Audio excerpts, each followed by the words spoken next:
और कपड़े रहे हों। तय किया था लगभग 1 महीना हो गया है, उससे पहले 1 महीना, और 1 महीने पहले जब तय किया था कि नवरात्र में इस तारीख को यहाँ पर उद्घाटन होगा, और आज ही हम लोग देख रहे हैं कि समाजवादी पार्टी के नेता आदरणीय आजम, देखिए अखिलेश यादव एक प्रेस कॉन्फ्रेंस कर रहे हैं, देखते हैं कि आजम खां पर वो कुछ कहते हैं या नहीं। फिलहाल अनुराग भदौरिया और राकेश त्रिपाठी जी हमारे साथ मौजूद हैं। अनुराग जी, आप बार बार कह रहे हैं कि आपके परिवार के बहुत अहम सदस्य हैं, न्याय करेगा और उन्हें न्याय मिलेगा। हमें उम्मीद है कि आने वाले समय में एक भी झूठा मुकदमा या इस तरह का सरकार जो लगातार भारतीय जनता पार्टी की और वहाँ का विधायक, खासकर जो रामपुर का विधायक, वो भारतीय जनता पार्टी के लोग मिलकर के, और एक ऐसा अधिकारी जिसको एक्सटेंशन पे एक्सटेंशन पे एक्सटेंशन पे एक्सटेंशन पे एक्सटेंशन, कम बोला है मैंने, लगातार मिला है, वो अन्याय नहीं करेंगे। हमारे समाजवादियों के लिए खुशी का समय है कि जहां पर वो आज रिहा होकर के, आज जेल से रिहा हुए हैं। वो सर, ये कुछ चंडू खाने की खबरें चल रही थी कि आजम खां साहब बसपा के नेताओं से संपर्क। देखिए, आदरणीय आजम खां साहब समाजवादी पार्टी और समाजवादी पार्टी के संस्थापक नेताजी और हम लोगों के साथ, और भारतीय जनता पार्टी का मुकाबला करने पर आज से नहीं, न जाने कब से सबसे बड़ी भूमिका उनकी और समाजवादियों की रही है। और आज तो इतना खुशी का ये भी समय है कि जब आज मैं इन लोगों से मिल रहा हूँ, जहाँ एक पुरानी जगह पहुँचे, वहीं पर उन्हें भी आज ही न्याय मिला है। और हमें उम्मीद है कि आने वाले समय में उनके सभी मुकदमे खत्म होंगे, और समाजवादी सरकार बनने पर जिस तरीके से मुख्यमंत्री जी ने अपने मुकदमे वापस लिए हैं, उन्होंने न केवल अपने मुकदमे वापस लिए हैं बल्कि डिप्टी सीएम के भी मुकदमे वापस लिए हैं, तमाम भाजपाई नेताओं के मुकदमे वापस लिए हैं। समाजवादी सरकार बनने पर जितने भी झूठे मुकदमे लगे हैं आदरणीय मोहम्मद आजम खां साहब पर, वो सब वापस लेने का काम सरकार में होगा। खाली आजम खां साहब के या फिर तमाम ऐसे लोग और भी हैं जिन पे नहीं, जो जिन पत्रकार साथियों पे भी झूठे मुकदमे लगे हैं उनको भी छोड़ा जाएगा।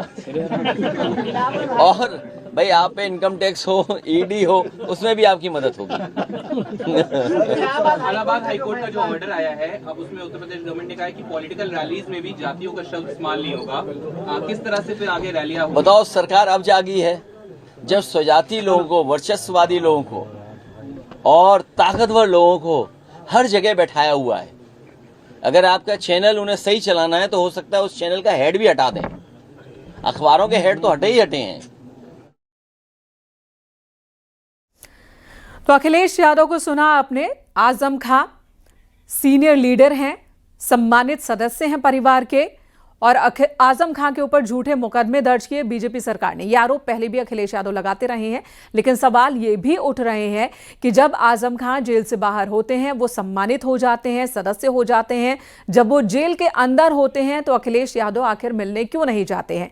ये सवाल किसी और ने नहीं, कई बार ये बातें आजम खां की ही जुबान से निकली हैं कि उन्हें वो तवज्जो, वो अपनापन पार्टी में अब महसूस नहीं होता जो पहले हुआ करता था। जिस पार्टी को बनाने में उन्होंने मेहनत लगाई, अब उस पार्टी में वो अहमियत उनकी रह नहीं गई है। ये दर्द कई बार उनकी बातों में ही दिखा है। फिलहाल आजम खां 23 महीने बाद जेल से बाहर निकले हैं। उनका काफिला आप देख पा रहे हैं, सीतापुर से रामपुर की तरफ बढ़ रहे हैं। सीतापुर से लखीमपुर खीरी की सीमा में जाएंगे, फिर रामपुर पहुंचेंगे। उम्मीद की जा रही है कि सीतापुर की सीमा से बाहर निकलने के बाद मीडिया से वो बातचीत भी करेंगे, क्योंकि इससे पहले पुलिस की ओर से बातचीत नहीं करने दी गई थी, वहां भीड़ न इकट्ठा हो जाए, इस वजह से ये एहतियात बरता गया।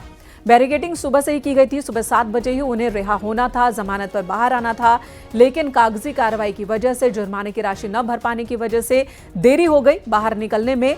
और अब आजम खां बाहर निकले हैं 23 महीने बाद, सीतापुर जेल में बंद थे। उनके ऊपर कई मुकदमे दर्ज हैं, 1-2 नहीं बल्कि लगभग 70-75 मुकदमे दर्ज हैं। कई मामलों में उन्हें जमानत मिली है, कुछ मामलों में उन्हें राहत मिल गई है, हालांकि कुछ मामलों में उन्हें सजा भी सुनाई गई थी, जिसके जुर्माने की राशि उन्होंने आज भरी भरी, जिसके बाद अब रिहाई हुई है। जमानत पर बाहर निकले हैं आजम खां। रामपुर में जो उनके चाहने वाले हैं, जो उनके समर्थक हैं, उनकी भीड़ इकट्ठी हो गई है। सुबह से ही उनके स्वागत के लिए मौजूद है। वहीं समाजवादी पार्टी की ओर से रुचि विराही पहुंची थी रिसीव करने के लिए। हालांकि वहां अनुराग भदौरिया इस वक्त हमारे साथ जुड़ गए हैं। अनुराग जी, अखिलेश यादव ने फिर वही बात कही जो आपने भी कही कि बीजेपी की सरकार ने झूठे मुकदमों में फंसाया आजम खां को और अब उन्हें न्याय मिल गया है, राहत मिल गई है अदालत से। ठीक है, लेकिन जब आजम खां जेल से बाहर आ जाते हैं, अखिलेश यादव भी कहते हैं हमारे सम्मानित सदस्य हैं, सीनियर लीडर हैं, जेल के अंदर होते हैं, कभी मिलने नहीं जाते। वो आप कैसे जानेंगे? हम नहीं, आपको बता के सब काम होगा। जेल के अंदर के चोरी छिपे भी मिलने जाते हैं? अरे भाई, मिलने की क्या, जो हमारी अपनी बात होगी कुछ। नहीं, जेल के अंदर चोरी छिपे भी मिलने जाते हैं क्या? मेरी बात नहीं समझे, यही तो बात, आपके मन में चोर है, इसलिए मैंने बोला ना आप बीजेपी के प्रवक्ता हैं। मैंने बोला क्या चोरी छिपके की बात ही नहीं की। मैंने आपने कहा आपको बताकर नहीं जाते। हमारे अखिलेश यादव अगर जाएंगे तो वो सबको पता चल जाएगा। हाँ बस, अब आप समझ गए ना। तो हम अपनी बात आपको क्यों बताएं? सवाल ये है कि समाजवादी लोग अपनी बात आपको क्यों बताएंगे? वो आप अपना क्यास लगाते रहिए जो आपको लगाना है, क्योंकि आपको क्यास लगाने हैं। हम समाजवादी लोग सब आपस में एक हैं। इन समाजवादी लोगों के रंगों में